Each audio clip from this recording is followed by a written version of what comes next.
What's up guys, it's PewDiePie and Gorilla Gaming here, back with another vlog, and I just want to show you this weird thing that I found. I can't really explain it, I just gotta show you. So if you look over here, there's this silly creature. What is this silly creature? So yeah, that's it. Thank you for watching, and hoping... What's this? Banana peel? Oh goodness, I should avoid it so I don't slip. Here I go avoiding. What the deuce? Oh, Jiminy Crickets. I seem to be in some sort of back rooms. Hang on, is that Lanky Kong?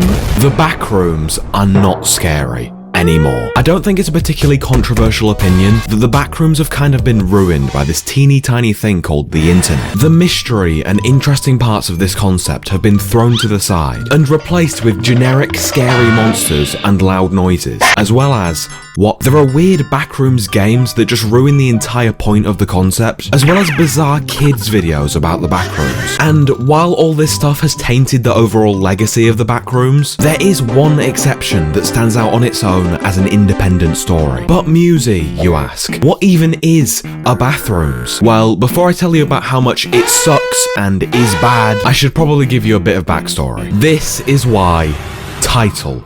No, wait, hang on, I've messed it up, sorry,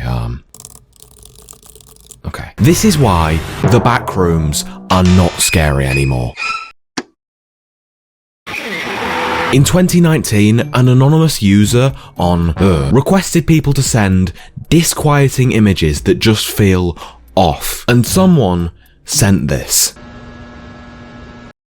This image of an empty, piss-like room gained a lot of traction, and people started making up lore for this fictional area. Basically, if you're not careful, you can no-clip out of reality and end up in the Backrooms, where it's nothing but 600 million square miles of randomly segmented empty rooms, with the sound of fluorescent lights buzzing constantly. This on its own is a great concept. The whole vibe of liminal spaces isn't directly scary, but it isn't inviting either. So this idea of a pretty much infinite liminal space was intriguing to a lot of people, me included. And more people were getting interested in this concept because it was something that hadn't been done before, at least not at this level. However, to add to the horror factor of this concept, people started thinking of how they could incorporate some sort of danger to the Backrooms. Yeah, it was basically impossible to escape, so the inherent danger was that you just die of dehydration or something, but it is meant to be scary. It's not just supposed to be this chill area where you just die slowly. I don't think anyone really settled on one specific monster that inhabited the Backrooms, but they pretty much all shared the same characteristics. It just wandered around the Backrooms just like you, and if it saw you,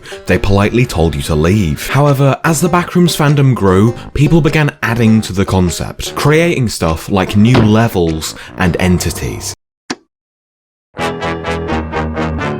I really don't like the idea of there being different floors of the Backrooms. When I think of the Backrooms, I think of this: yellow walls, carpet, and buzzing lights. I don't think of the fucking moon. And while it makes sense for there to be some sort of entity in the Backrooms to make it more horror-like, I feel like just one is fine. Don't have there be like a million different generic monsters. And here's your MewZe tip of the day: if you're creating a monster for your creepypasta or whatever, don't do the smiling guy. Everyone has already done the smiling guy. This is not scary anymore. This is just some happy fella. How about scared guy? Make a monster that's scared of you. Or how about pensive Paul? Yep, he be thinking. As the Backrooms following increased even more, people began making videos where they fell into the Backrooms themselves. These varied in quality and style, some being incredibly well made and surreal looking, and some being not.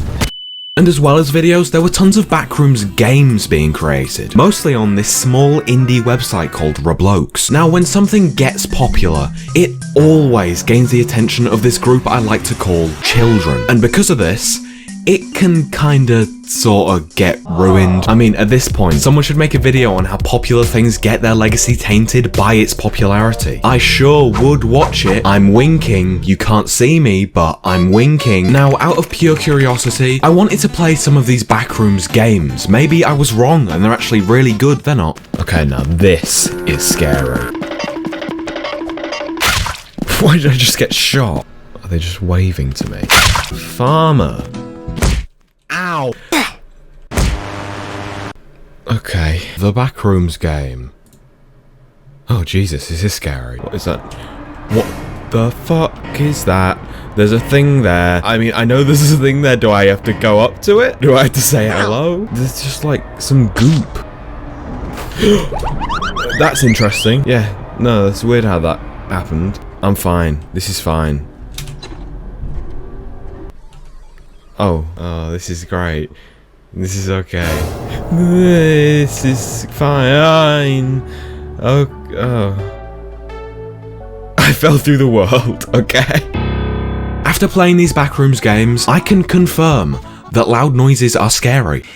But what I can also confirm is that the scariest part of the Backrooms are the Backrooms. Being stuck in this place is meant to be the scary part. There's not supposed to be random pipes that lead to new areas. This is just stupid. The Backrooms is not a McDonald's play area. However, let's be honest, at this point there probably is a McDonald's level. It's all just been turned into a generic horror genre for kids that's managed to invade every single corner of the internet. Now when I see this, it doesn't feel like a liminal space. It feels like I'd turn around and be confronted by Mickey Mouse saying, which door takes you to level 512, the gravy level. The whole point of the Backrooms being desolate and claustrophobic has been thrown to the side to appeal to the masses that assume horror has to include scary monsters and wacky tribulations. I don't know why it couldn't just be left alone in its perfect state and had to be turned into something it wasn't intended to be. However, at the start of the video, I mentioned an exception. Something that stood out on its own as a well thought out story that doesn't try to appeal to the masses and contains some of the best filmmaking and effects I've ever seen on this website. So when I found out that Gangnam Style in the Backrooms found footage only had 1.8k views, I was distraught. Luckily for me, there was another series that was almost as good, and that is Kane Pixels Backrooms Series. On January 7th, 2022, Kane uploaded The Backrooms found footage, and in my opinion, this is probably the best horror short film on YouTube. I know that's a bold claim, but it's true. It's by far one of the most influential and impactful videos on the internet in general, and it makes complete sense as to why. The video is flawless. Every single scene is crafted with such precision, and there are no points where it feels lazy or cliche, not to mention the insane visual effects and 3D rendering, which is almost lifelike and has only improved as he continued the series. Oh yeah, I forgot to mention, this video was so good and so loved that this series is still being continued to this day. Hang on, for some reason in my script it says that Kane is involved with making a Backrooms movie with A24.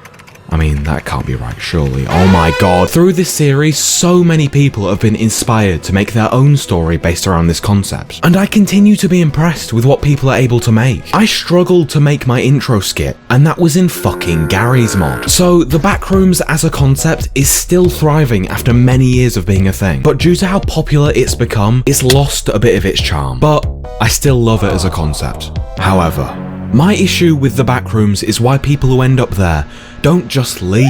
Subscribe if you would simply leave the Backrooms and go to MewZestore.com to purchase a mug.